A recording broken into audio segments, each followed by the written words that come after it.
Hoy vamos a hablar sobre los terribles 2 años. ¿Quién ya no ha escuchado esta teoría de los terribles 2? Que los niños se ponen imposibles. Luego hablan de los terribles 3.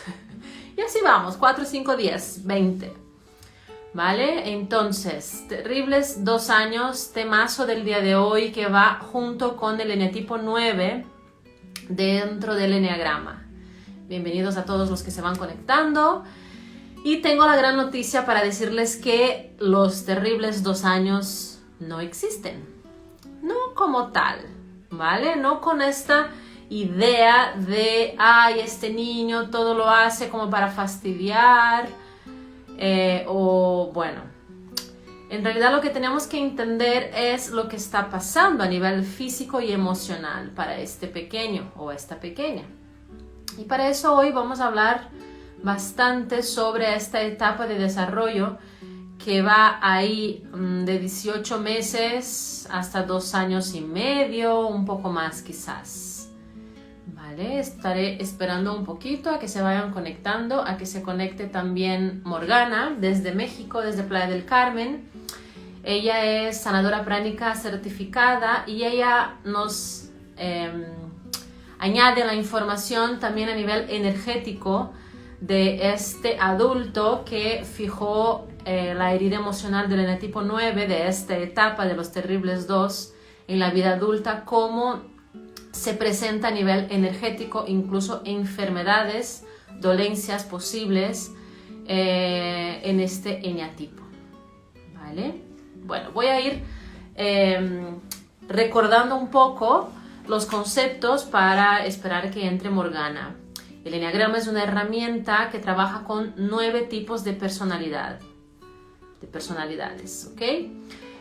La teoría que trabajamos aquí es la unión de la bioenergética con el eneagrama. ¿Vale? La bioenergética trabaja con 5 caracteres y lo que se cuenta es que en estas 5 etapas de desarrollo del niño de 0 a 7 o 8 años más o menos, según el desarrollo, se va a fijar un tipo de personalidad. Vale, mira, se está conectando. ¿Qué más? A ver si se puede. Se ha unido. Hola. Hola. Listo. ¿Qué tal, querida? ¿Cómo estás? Bien, ¿ustedes? ¿Qué tal? Muy bien, a ver que te veo un poco. Ya. ¿Qué tal, Morgana? Estaba aquí contando que ya estamos en el último directo de esta serie que hemos estado trabajando. Muy contenta por todo el resultado. Y bueno, estaba yo contando un poco esta etapa que me encanta porque la verdad es que se habla de los terribles 2 años y yo siempre digo que eso no existe. No existe porque sería algo así. Yo luego estoy pensando y decía, los terribles 2 serían los terribles adultos que no se dan cuenta de lo que está sucediendo con este niño o con esta niña, ¿no? Sí, Es un poco fuerte luego, pero realmente si no entendemos el desarrollo de este pequeño ser, va a haber muchos terribles, 2, 3, 4, 5, 10, 12. claro, En fin, claro. ¿no? Sí, sí, Entonces, estaba yo recordando un poco Enneagrama, hablé de las 9 personalidades, hablando un poco de pasión, fijación. Va a haber una pasión, una emoción predominante que se queda y se fija de forma inconsciente y entonces ante la vida reaccionamos siempre con esta emoción. Aunque, claro, como es mecanismo inconsciente, cuesta un poco percibirlo al principio, ¿vale? Se trata de mucha autohonestidad. Y la parte de la fijación son las creencias que uno va acumulando en este desarrollo y que todo va girando como en círculo, lo que creo, lo que pienso, cómo acciono y demás. ¿Quieres añadir algo más de eso? Pues bueno, específicamente ya entrando en el tema que sería hablar del eneatipo 9, hablar un poquito acerca de la pasión y de la fijación, ¿no? Vamos a entender que ya lo vas a abordar tú ahora adelante, pero básicamente como siempre hablamos en los otros vivos, esto es un tema en donde la caracterología de cualquier enetipo se fija por la incapacidad que existe en el equilibrio entre los impulsos tierno y agresivo, ¿no? La búsqueda de tener placer o de encontrar una satisfacción a las necesidades básicas y la búsqueda de evitar o relajar el displacer, ¿no? Que al final el displacer se va a entender también como angustia. En esta dificultad, en este desequilibrio de encontrar esta mediación entre placer y displacer, vamos a encontrar que este carácter específicamente va a tener una pasión que va relacionada total y completamente con la pereza, ¿no?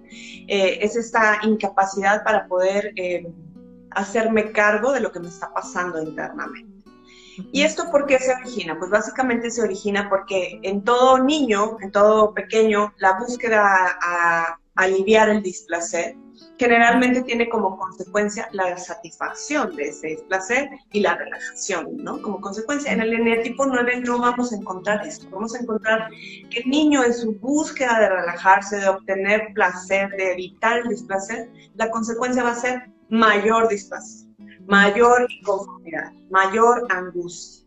Por consecuencia, va a entrar en rabia y además esta rabia va a ser descalificada porque el lenguaje que tienen los adultos a su alrededor, a su cargo, es muy confuso. Entonces él no va a saber distinguir cuándo sí y cuándo no. Lo único que va a empezar a asentar en su mente, en su capacidad sensorial, en su percepción emocional, es que en su búsqueda de aliviar el displacer, la consecuencia va a ser obtener mayor displacer, mayor angustia, mayor rabia y por ende hasta culpa. ¿Por qué? Porque cuando él manifiesta esta rabia como una acción de defensa, de protección, de ejercer el poder, se va a dar cuenta que se le retira el afecto, o es castigado, o es recriminado, o es descalificado. Entonces todo esto le va a generar tanto displacer que él va a tener la tendencia a olvidar y minimizar energéticamente incluso todo aquello que pueda hacer ir hacia adentro. Por lo tanto, va a evitar y va a tener como consecuencia la pereza de ocuparse de sus propias necesidades, emociones, etc. ¿Por qué? Porque eso es más tensionante aún, ¿no? Si nos vamos a la fijación, vamos a ver que en esta caracterología encontramos que es una tendencia a olvidarse de sí mismo. La proyección es hacia afuera. Yo prefiero estar a cargo de las necesidades de todos los otros porque así yo no tengo que ocuparme de lo mío, ¿no? Entonces se olvidan de sí mismos y van buscando cómo de alguna manera vivir la vida a través de la vida de otros. ¿Sí? Exactamente. Y aquí es importante regresar un poco para entender en qué momento el niño va a estar pasando, en qué momento se estará desarrollando también físicamente su cuerpo. ¿Y qué tiene que ver? Es decir, estamos hablando de que al principio es un bebecito, ¿ok? O sea, sensorial, puede sentir y demás. Luego se desarrolla aparato oral, ¿vale? Es la etapa del todo en la boca, dedo en la boca. O sea, el niño conoce el mundo a través de su boca, ¿vale? Porque se está desarrollando todo el sistema. En la etapa del eneatipo 9 es la etapa anal, ¿vale? Se está desarrollando y madurando los esfínteres. Es la gran etapa de quítale el pañal. Por eso yo decía en el principio, los terribles 2, ojo, ¿vale? Que yo decida cuando quitarle el pañal, ojo, ¿vale? Porque hay una tendencia muy fuerte en este maternaje de este niño de que el niño cumpla mis deseos y necesidades, mis tiempos aparte. Es decir, pasa mucho eso entre las mamás, y aunque no lo decimos, ay, el tuyo ya quitó, ay, el mío ya quitó el pañal y tal, no sé qué, y tú estás, pero el mío no, ya tiene casi 3 y no sé qué. Entonces hay un tema de soy mala madre, no lo estoy haciendo bien, y entonces queremos acelerar el proceso de desarrollo del niño, ¿vale? Eso es fundamental en el eneatipo 9, porque eso sucede en su niñez, ¿vale? Él está en pleno desarrollo de esfínteres y hay mucha prisa en su desarrollo. Otra cosa, es la etapa del no. Claro, el niño apenas empieza a hablar, ha escuchado no, sabe Dios cuántas veces, ¿sí? Por la tendencia que teníamos al no toques, no metas en la boca, no lo hagas, no sé qué, no. Entonces el niño ha escuchado un montón de veces el no y va a verbalizarlo, el no. ¿Por qué? Porque es la etapa donde empieza la fusión emocional que tiene con mamá hasta ahora. Aquí va a empezar un leve movimiento de un poco más de distanciamiento, un poco más de, ok, yo no soy mamá, ¿no? Como, ok, mamá es una persona, yo soy otra, yo soy una persona, ¿vale? Claro, Todo claro. este desarrollo es en esta etapa, o sea, se empieza a despertar la individualización. Entonces, pensar, no ha escuchado un montón de veces.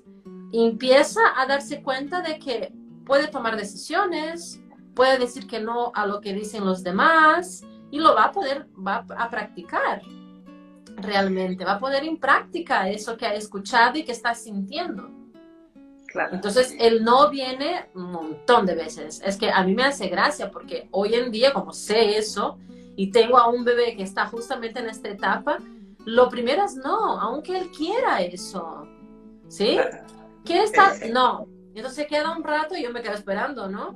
Y lo ofrezco otra vez. Sí, vale. Pero no entendemos eso. Estamos ahí, ya me dijo que no otra vez. Es que el niño está imposible. Es un adolescente. ¿Cuántas veces he escuchado eso? Es la primera adolescencia de él. Tenemos que entender que este niño está practicando su individualidad, diría. Sí. Individualización, algo así.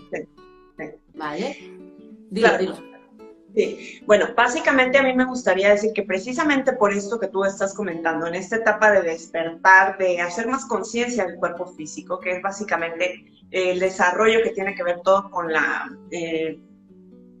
genitalidad, pero no en términos de miembros sexuales o de aparato sexual, sino más bien todo lo que tiene que ver con el aparato excretor, la vejiga, el ano. Esa conciencia de que en el cuerpo existe otro lugar y que puede tener percepciones a través de él y que además de tener percepciones tiene la capacidad de tener el poder, es decir, si quiero doy y si no quiero no doy, ahí es cuando empieza a fijarse este ejercicio de cómo ejecuta el poder, ¿no? O sea, entendemos que en este ejercicio de displacer y de relajación, cuando el bebé, por ejemplo, tiene la vejiga llena, va a tener una sensación de displacer y va a buscar la relajación a través de vaciar esa vejiga, ¿no?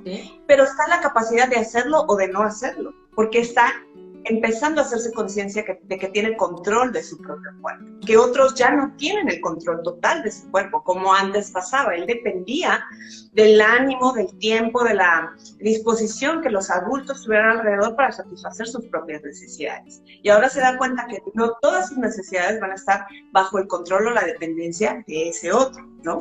Y ahí es donde él empieza a ejecutar el poder. Sin embargo, cuando se fija la herida, es decir, cuando no logra él tener este equilibrio entre el placer y el displacer y ser escuchado, ser avalado, ser respetado en ese ejercicio de individualidad, se va a dañar muy profundamente el sentimiento básico de seguridad en la individualización. Entonces va a quedar muy lastimada esa seguridad de que él puede salir al mundo en un lugar seguro, pero además hacer válidos todas sus necesidades, ser escuchado y sobre todo que el afecto no le sea retirado, que esa es una de las consecuencias que el ejercicio del no de todo niño, los padres empiezan a entrar ya en otras mecánicas para poder seguir teniendo el control total de la criatura y pueden ser regaños, castigos, descalificaciones. Sí, donde él siente que el afecto le es retirado. Claro. Descalificaciones. Mira, hay un testimonio en el libro de Juan Albert que habla de eso. ¿Estás escuchando bien? Ya, ahora sí, no te veo nada. Que hay un testimonio en el libro de una mamá que hablaba que venía a consulta y ella estaba muy nerviosa porque el niño no comía lo que ella consideraba que el niño debería de comer. ¿Vale? Entonces ella estaba súper angustiada ya sabes, ¿no? Todo este tren de pensamientos de soy mala o mi hijo está enfermo y tal. Habían ido a un montón de médicos y demás, había hecho los análisis del niño bien y demás. Hasta eso tú contaste una anécdota que ahora me acuerdo tuya de eso, ¿no? Sí, en el libro cuenta eso. Y entonces la mamá, cuando empieza a trabajarse en terapia, o sea, se da cuenta de que es su deseo de que él coma lo que ella necesita que él come para que ella se sienta buena madre. Ojo, el niño está satisfecho con lo que él comió. Porque pasa eso también, como el niño es un objeto de deseo nuestro, porque claro, lo hemos, ¿no?, generado, creado, parido y demás, es como un objeto de deseo que se llama en terapia. Darte cuenta de que necesitas soltar eso y permitir el sano desarrollo de este pequeño de ser lo que es, ¿sí?, de comer lo que siente que necesita, es un camino. Entonces, claro, cuando ella se da cuenta de eso, es muy impactante para ella, ¿no? Porque ella cuenta que ella lo forzaba a comer. Entonces, ¿qué pasa? El niño ya tuvo una tensión, lo que tú decías, hambre, comió lo que necesitaba, relajación, pero no es suficiente. Entonces, obliga a que coma más. Entonces, el niño, pues, come más. Y entonces come y se queda súper lleno, con una digestión desagradable, difícil, y entonces en vez de estar en la relajación, lo que tú decías antes, es un ejemplo básico, ¿eh? El niño tiene más tensión. Y aparte, y eso es nuclear en el eneatipo 9, ¿sí? O sea, que yo vaya por mis necesidades, lo que tú comentabas, me va a generar más displacer. Entonces prefiero olvidarme de eso y no ir hacia... La pereza está ahí, porque hay esta fantasía de que va a volver a pasar lo mismo. Si yo voy a lo que yo necesito, más angustia. Claro. ¿Vale? Sí, y de ahí viene el olvido de sí, es decir, hay algunas escuelas que hablan del conciliador, el que busca conciliar.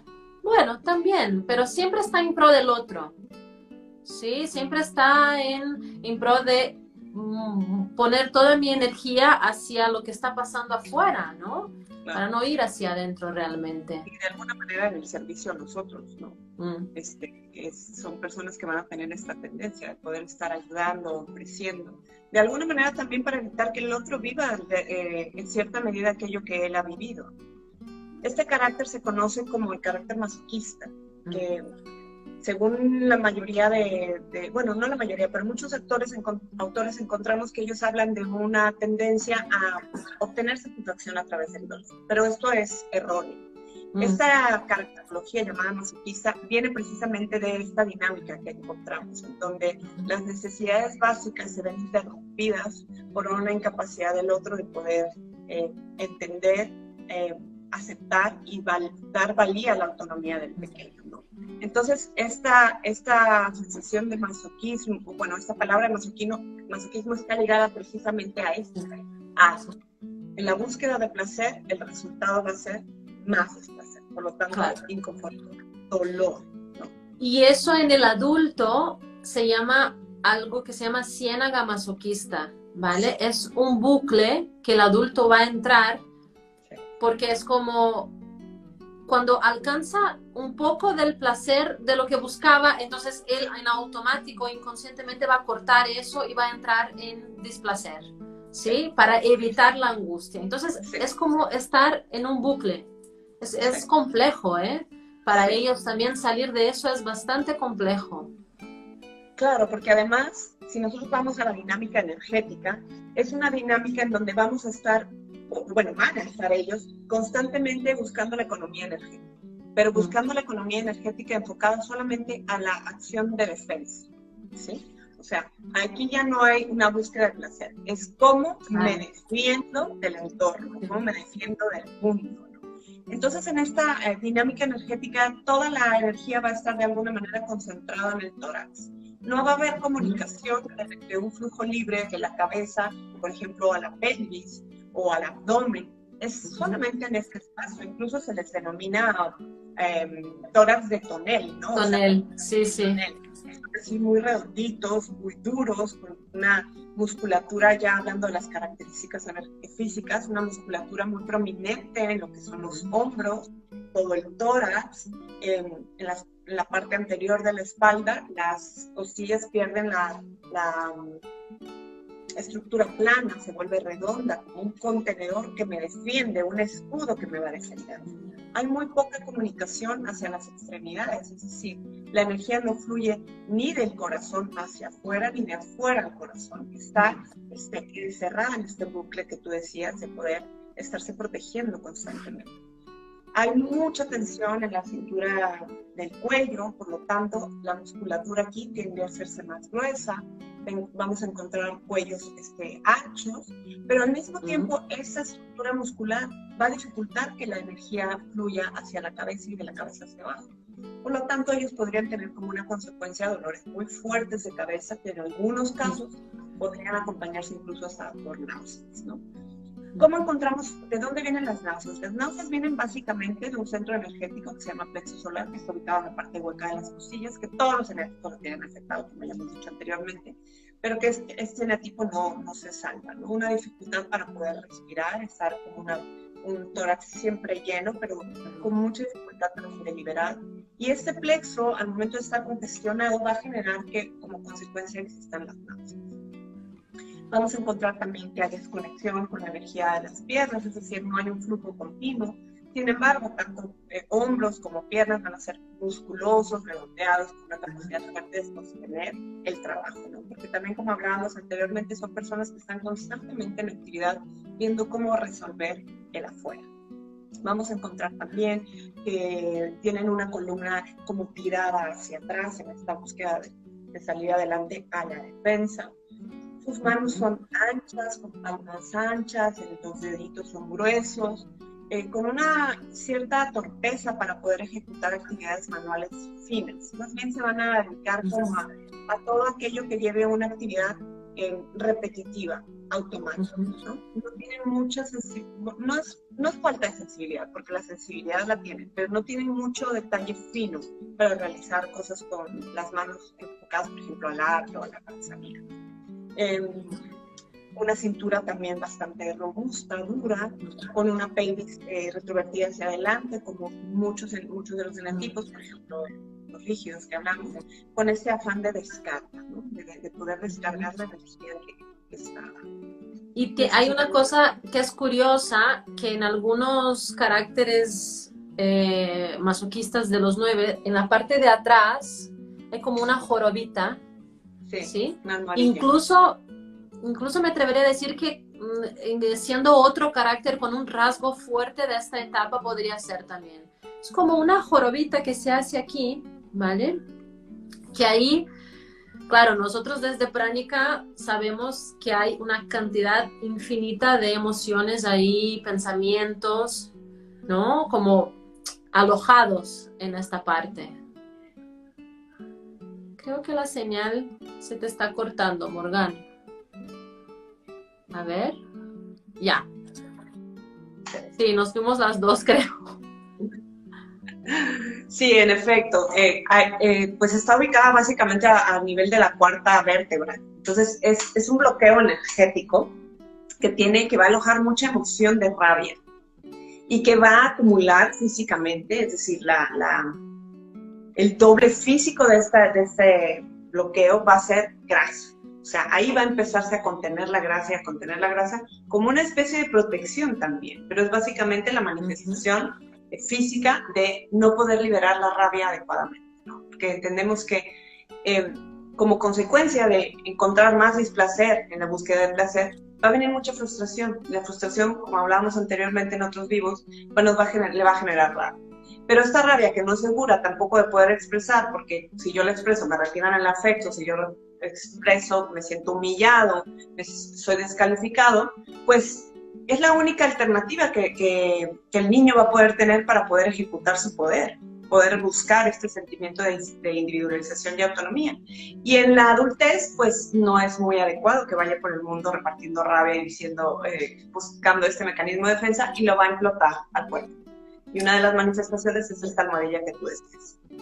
Claro, pero es interesante porque ya en el adulto no se atreven a decir muchas cosas, justo por eso, por este mecanismo, no se atreven a expresar, o sea, no estoy hablando de pelearse o nada, pero realmente expresar, mira, eso me molesta y eso no me gusta. Tienen una gran dificultad de eso porque está esta fantasía de que, bueno, si yo a mi pareja le digo eso, pues ya está, se acabó, me va a dejar, o me va a humillar, o me va a descalificar. Es mejor que yo vaya hacia lo que ella o él quiere o necesita, ¿no? Hay eso como... Hay muchas historias, anécdotas de enetipos 9 que hay un trabajo que hay que hacer hasta darse cuenta de que eso realmente no quiero hacer. Claro. ¿Sí? No quiero ir de viaje a tal lugar, o sea, voy porque mi pareja es quien quiere, por ejemplo, ¿no? Y cosas luego muy cotidianas, o sea, que dices, ¿por qué no me has dicho tal cosa, no? Es que no consigue decirlo. Esa es una cosa que hay que entender, ¿no? Hay que hacer este trabajo profundo de autohonestidad, de mirar hacia adentro y de ir empoderándose para decir, eso no me gusta y sostener la angustia que eso me va a generar, sabiendo que estoy ahí en la neurosis, ¿no? Pensando qué me va a pasar cuando era niño. Pues no, hoy en día soy adulto y es diferente la experiencia. Claro, sí, es un tema de hacer un reset. Si nosotros pudiéramos hablar un poquito más en términos de chakras, energéticamente, cómo es que están afectados, pues una de las partes del cuerpo que más se afecta son las articulaciones. Las articulaciones van a ser controladas y regidas por el chakra que está en la base, el chakra básico para sanación pránica, que controla y regula todo lo que tiene que ver con la estructura del cuerpo, huesos, músculos, articulaciones, bueno, la temperatura del cuerpo, etcétera, etcétera. Entonces el chakra básico va a estar afectado. Por supuesto, el chakra del plexo solar está afectado porque tiene que ver con el diafragma, la respiración, todas las emociones, la rabia, todo esto son emociones que se van a trabajar bastante con los órganos internos, hígado, estómago, páncreas, intestinos. Entonces va a haber ahí una gran carga energética, ¿no? El chakra de la garganta, ante esta incapacidad de poder tener una comunicación adecuada de cuáles son mis propias necesidades. Cuando hablábamos de poder entender cómo relajar la tensión, no hemos visto que parte de la liberación energética, el niño la va a vivir como energía sexual. O sea, no es la energía sexual lo que le va a dar el motor, pero sí la descarga de esta angustia, de cierta manera va a ser percibida como una energía sexual que necesita ser liberada, ¿no? Liberada de alguna manera a través incluso de procesos básicos, como es la orina, como es la defecación, que no necesariamente tienen una índole sexual, pero que están agrupadas en este chakra sexual. Entonces el chakra sexual va a estar afectado en cierta medida, y el chakra sexual siempre está en relación con el chakra de la garganta. Entendemos que el chakra sexual va a hablar de la creatividad inferior, y el chakra de la garganta sobre la creatividad superior, todo lo que tiene que ver con ideas, análisis, capacidad de expresión. Al no poder expresarse de manera adecuada, esos dos chakras se ven afectados. Se ven afectados, por supuesto, los chakras de la cabeza ante tanta tensión, especialmente el chakra posterior de la cabeza, también conocido como occipital, el chakra Ajna, están afectados. El chakra del corazón, por supuesto, porque como dijimos, no llega la energía adentro, ni de adentro puede salir hacia el exterior, ¿no? No hay una comunicación adecuada en el organismo. Al tener tanta tensión torácica, los chakras que están alojados en las axilas están afectados, en los codos están afectados, en las manos están afectados. En las piernas, sobre todo, también hay mucha tensión, pero no tienen una misma afectación que los chakras que están contenidos en el tórax. ¿Sí? Y a nivel de dolencias y enfermedades, Morgana, ¿qué es lo más cotidiano? Pues hablamos bastante de lo que tenía que ver con los dolores de cabeza, que no son solamente restringidos al eneatipo 9, ¿no? Pero esto va a ser algo que va a tener una tendencia constante. ¿Por qué? Porque Migraña. Por la tensión que acumulan en la nuca, ¿no? Entonces, migrañas, evidentemente vómito producido ya sea de la migraña o de la congestión de los órganos internos, especialmente el hígado. Entonces, enfermedades que tengan que ver con todo lo biliar pueden estar afectadas, la vesícula puede estar afectada, el estómago estar afectado, en algunos casos el páncreas, no siendo esto algo primordial, más los otros órganos. Con temas de corazón, los pulmones se van a afectar en un proceso de tristeza. Digamos, cuando la persona no logra poder deshacerse de esta sensación constante de angustia, puede impactar el chakra del corazón y los órganos que están unidos, además del músculo físico del corazón, que pueden generar cardiopatías, también lo que tiene que ver con los pulmones. Entonces, enfermedades de índole respiratoria podrán estar ahí también afectadas. Evidentemente, todo lo que tenga que ver con las articulaciones, artritis, artrosis, podrán ser padecimientos que un eneatipo 9 sufre. No podemos hablar nuevamente, como dije, que son restrictivos de un eneatipo u otro, ¿no? Porque al final todos los chakras, todo el cuerpo energético está interconectado. Entonces, cuando nosotros tratamos, por ejemplo, un problema de angustia, vamos a tratar un plexo solar o un corazón, pero este corazón y este plexo no van a trabajar solos, están en correlación con otros chakras, están constantemente en comunicación, compartiendo energía y por lo tanto otros chakras también se van a ver afectados. Sí, la fibromialgia nos pregunta que si puede ser una consecuencia, definitivamente, ¿sí? La fibromialgia más tendría que ver con una incapacidad para poder saber exactamente qué es lo que me pasa, ¿no? Por lo tanto, no puedo manifestarla en un órgano específico, sino es una tendencia generalizada del cuerpo a sentir dolor, ¿entiendes? Entonces, sí, definitivamente este padecimiento puede estar relacionado con el eneatipo. Y otro. Muy bien. Estaba yo pensando ahora, ¿no? Porque, bueno, un ejemplo que mi pareja funciona como rígido, como en el tipo 7, pero el 7 tiene mucho rasgo, en algunos casos, según la orientación, muchos rasgos masoquistas, ¿no? Entonces yo recordaba que a veces el hecho de que él no diga lo que él necesita, para él es como no entrar en angustia y en un problema, sin embargo es un problema y eso es importante para todos los eneatipos 9 y la parte de la relación en pareja, ¿sí? Hay una fantasía que me va a decir, bueno, es que no le digo porque así me protejo, pero en realidad estamos generando un gran problema aquí, ¿vale? Cuando uno es capaz de dar el pasito para decir, mira, eso no, o eso sí, o tal, realmente hay un camino hacia la salud de la relación también. Entonces, es un buen ejercicio. Si no hay todavía la forma de decirlo verbalmente, podrían escribir, quizás, pero ir como buscando qué es lo que de verdad necesito, recordando que la etapa que eso se fija es, la herida es esa, no me dejaron ir hacia mi propio impulso, ¿no? De lo que yo necesito y darme lo que yo necesito. Entonces, claro, el camino hacia la conciencia sería buscar eso hacia adentro, ¿no? ¿Qué es lo que necesito? ¿Qué es lo que quiero? ¿Y cuál es mi capacidad de dármelo? Aceptando que hoy es así y que mañana no sé, ¿no? Claro.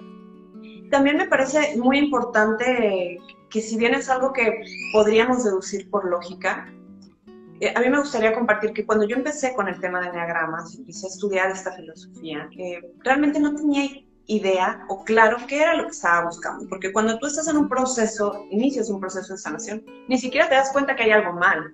O sea, simple y sencillamente hay una angustia, un displacer, y lo quieres aliviar como sea. Entonces vas a buscar en una terapia psicológica, o a lo mejor en un curso de chakras, o a lo mejor en un curso de tambores, o a lo mejor, no sé, hay infinidad de cosas que se ofrecen hoy día, ¿no? Además, evidentemente, de la medicina alópata que no estamos dejando a un lado. Todo esto es complementario siempre, ¿no? Claro. Pero cuando yo llegué a estudiar eneatipos, no tenía ni idea de esto que tú dices, ¿no? De empezar a desmenuzar aquello que fue fijado en la infancia. No hay una conciencia de que me pasa esto y por consecuencia mi relación conmigo y con los otros está afectada de esta manera. No hay manera de poder entender eso hasta que uno no se echa un clavado a empezar a ver cuáles son mis conductas, cuál es mi tren de pensamiento.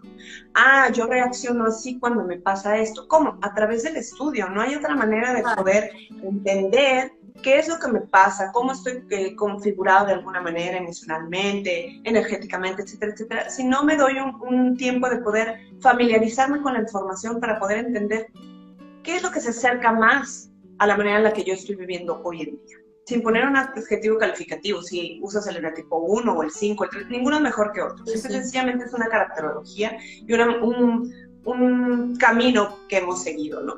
Entonces, evidentemente, acompañados de un terapeuta es muchísimo más fácil porque ellos nos van marcando de alguna manera el camino que podría ser más seguro para seguir, menos doloroso. No quiere decir que no nos vamos a encontrar con cosas que van a ser desagradables y difícil quizás de aceptar si somos realmente honestos. Pero una vez que las sacas del baúl y las ves, empiezas a dejar de tenerles ese miedo, empiezas a dejar de tenerles ese pavor de entrar ahí, ¿no? Empiezas a familiarizarte con cosas nuevas, a ejecutar sinapsis nuevas, a desmantelar creencias, a desmantelar formas de pensamiento. Te vas dando cuenta que hay un mundo de posibilidades diferente al que tú tienes gestado desde tu infancia, en tu vida, ¿no? Entonces, pues yo creo que la invitación que a mí me gustaría hacer y sería como dejar ahí, dedíquense un poquito de tiempo diariamente a poder familiarizarse con toda esta información, a poder entender cómo procesamos y sobre todo observar a los otros. En este ejercicio de observación yo me di cuenta muchísimo desde dónde estaba funcionando mi hijo, desde dónde estaba funcionando mi mamá, desde dónde... Y sin juicio pude entender que su tren de pensamiento estaba basado en esta línea y fue mucho más fácil. Entendemos a la persona desde sus heridas también, porque al final todos estamos buscando lo mismo, que es amor, ¿no? Exacto. Entonces, pues bueno, eso es a lo que me quería referir, porque al principio será complicado poder entender por dónde trabajar.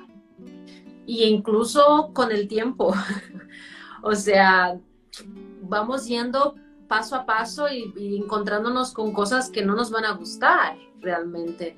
Hay una cosa que yo aprendí contigo ahí en Sanación Pránica, que era algo que yo nunca me lo había planteado, ¿no? Como verme desde arriba. Era algo que yo decía, wow, ¿cómo eso es posible? O sea, ver cómo funciono, pero como si me viera desde arriba. Sí. Y eso es algo que a mí me sirvió muchísimo. ¿Cómo? Como un espectador. Claro, como un espectador, ¿no? Y verme cómo voy accionando y haciendo cosas y digo, wow, pero eso en realidad no me gusta hacer eso. ¿Por qué hago eso? ¿No? Empieza toda esta búsqueda. Y una cosa que siempre digo es que tenemos mucho miedo al dolor, mucho miedo a conectar con eso. Sin embargo, es una fantasía, porque el dolor está. Aunque uno tenga miedo, porque es natural tener miedo, pero si no vas hacia eso, no habrá forma de transformarlo. Claro. Y entonces cuando das el paso y haces el proceso, al final dices, oye, pero tampoco ha sido tan difícil o tan doloroso, ¿no? Como me lo imaginaba, porque funcionamos así, hay mucha fantasía. Claro. Y también de alguna manera es un mecanismo de defensa, porque si hablamos desde esta base de buscar relajar la tensión, el placer y el displacer, nosotros estamos actualmente en displacer, en alguna medida, ¿no? Hay algo que no nos deja satisfechos, ya sea a nivel físico, a nivel relacional, a nivel laboral, hay un displacer. Sí. Entonces, muchas veces para evitar ese displacer, evitamos todos los procesos que podríamos seguir a cabo para evitar más displacer, cuando al final probablemente atravieses ese displacer y la consecuencia sea una relajación. No quiere decir que ese periodo donde atravesaste el displacer pues vaya a ser cómodo, pero es una tendencia natural. La tendencia natural es hay displacer, entonces voy a evitarlo a como dé lugar y me resisto. Y si me puedo imaginar como un gatito sostenido en un árbol y no voy a bajar y no me voy a mover, solamente estamos prolongando este displacer. Y eso es la neurosis. Esa es la neurosis al final. Estamos girando alrededor de nuestras neurosis, por miedos, por esto que tú acabas de narrar, totalmente. Nos están diciendo aquí, verse desde fuera, claro. Observarse, porque hay también una gran tendencia a ver el otro, ¿no? Claro. Una gran facilidad de decir, porque el otro y tal y cual. Sí, es indispensable el ejercicio de autohonestidad. Cuando empiezas a ser honesto, cuáles son tus motivadores, qué estoy buscando, en qué me estoy centrando, es mucho más fácil, vas desmenuzando.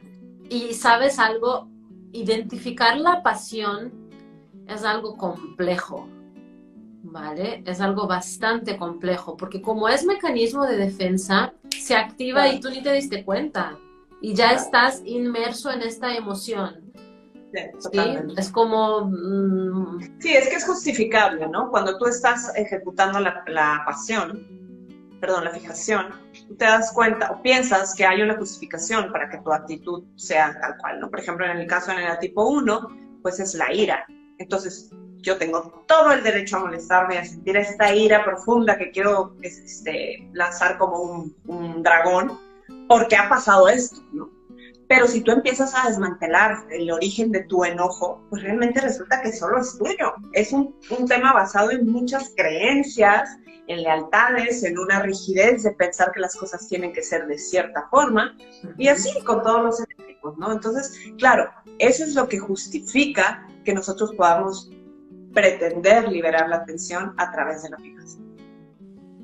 Exacto. Es curioso porque desde el eneatipo 2, ¿no? Pues estamos hablando de otras cosas, pero bueno, como es el último, en mi caso, desde el eneatipo 2 ha sido muy complicado porque el orgullo es algo difícil de darse cuenta y tiene que ver cumple la función de aislarme de lo que me está pasando emocionalmente. Yo me pongo en mi rigidez de orgullo de ponerme encima de los demás, pero eso es un mecanismo porque en realidad estoy cagada de miedo, perdón mi francés, ¿sí? Estoy aterrada de lo que me está pasando internamente. Es lo que tú dices, cuando vas desmantelando eso no tiene nada que ver con el otro, si realmente es mi propia percepción, ¿no? Mi propio sentir. Entonces hay un mecanismo de ponerme en orgullo en inmediato, pero porque tengo mucho miedo a lo que me está pasando internamente, ¿no? Lo mismo ahora si vamos al eneatipo 9, esta pereza de decir, ay, eso yo, ya después, ¿no? De verse hacia adentro o de qué necesito. Claro, se activa en automático y cumple la función de mantenernos aislados de lo que nos pasa realmente. Cuán importante, ¿no? Sí, y que al final si tú desmenuzas, desmantelas, te vas a encontrar que lo que está allá adentro es solamente un niño herido. O sea, las reacciones desde donde estamos nosotros ejecutando son de un niño.